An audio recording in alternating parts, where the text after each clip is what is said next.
Bumabaha. Bumabaha. Flood control. Hoy, joke lang po. Bumabaha po ng mga tanong na paulit-ulit. So sasagutin po natin yan. Okay. Doc, magkano po ba pag revision rhinoplasty? Okay, lilinawin po natin paano po properly magtanong at paano natin sasagutin. First, mas maganda if sasabihin po ninyo or i-explain po ninyo ang history ninyo. Bakit kayo naging revision? Yun yung una kong magiging tanong dyan na tinuturo ko sa mga admins natin. Ano po ang procedure na pinagawa? Kailan? Maganda po kung sabihin ninyo kung saan ginawa. Dito ba sa Philippines? Other country? Anong clinic? Sinong doctor? Better po kung malalaman po natin yon. Okay? Next, ano po yung goals ninyo kung bakit gusto ninyo magpa-revision? Diba? Kasi ang mga issue, first, yung unang tanong, ano ang procedure na ginawa? Magkakaroon ako ng idea nun kung ano ang magiging approach natin. Kasi pag galing sa mga threads and fillers, remember, pag threads and fillers na ginawa before, revision na yon, no? Masyado na madikit yung ilong niyan.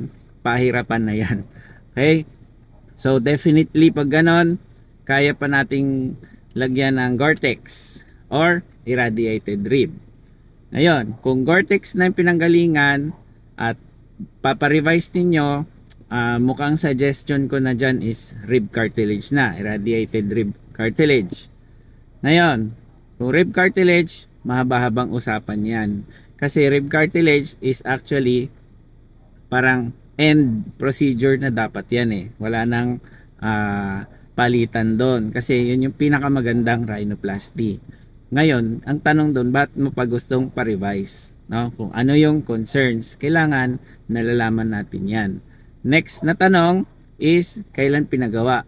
May effect din yon sa magiging decision natin. Kung masyado na matagal or very recent lang, may mga kailangan tayong i-consider na factors doon. Okay? Ngayon, maganda rin malalaman ko sinong gumawa, saan pinagawa, kasi may mga iba-ibang techniques yan. Iba ang Asian rhinoplasty sa Philippines, iba sa ibang bansa, iba sa Western, di ba? Kunyari nagpagawa sa US, iba-iba yon. O yan, maliwanag pa yan ha. Makakatulong yon para maintindihan namin kung ano yung case ninyo. Ngayon, another important thing, send kayo ng pictures, yung 4 views, para maintindihan ko rin na itong concern, ano yun? Ano yung ibig niya sabihin doon? Maganda kung nagsisend kayo ng pictures din. Ganun yun. That's the proper way to ask. Kasi pag tinanong nyo lang, Doc, how much revision? Marami pwede revision. Pwedeng gawin ko lang yung tip. Pwede gawin ko lang yung A-Lars na revision. Pwedeng gawin ko both. Pwedeng gawin kong Gore-Tex, irradiated rib, autologous rib. So mahirap sagutin, how much revision? Maganda, meron tayong mga idea muna ano yung kaso. Kung wala kayong idea pa, ayaw nyo pa sumagot kagad, then send pictures and sabihin nyo, revision, ano po yung pinagawa before. Ganon, kung ganon yung gusto nyo, simple lang. Mahirap po talaga sagutin kasi may mga revision na pwede tayong mag-reduce ng gagastusin. Hindi tayo one-stop shop na pare-pareho lang ng ginagawa. Lahat po yan is customized for each na pasyente. Diba? Siyempre unique kayo eh. Unique ang ilong ninyo, unique ang structures ninyo. Unique din ang healing, kaya iba-iba. Okay? So, next patient. Peace. Love you.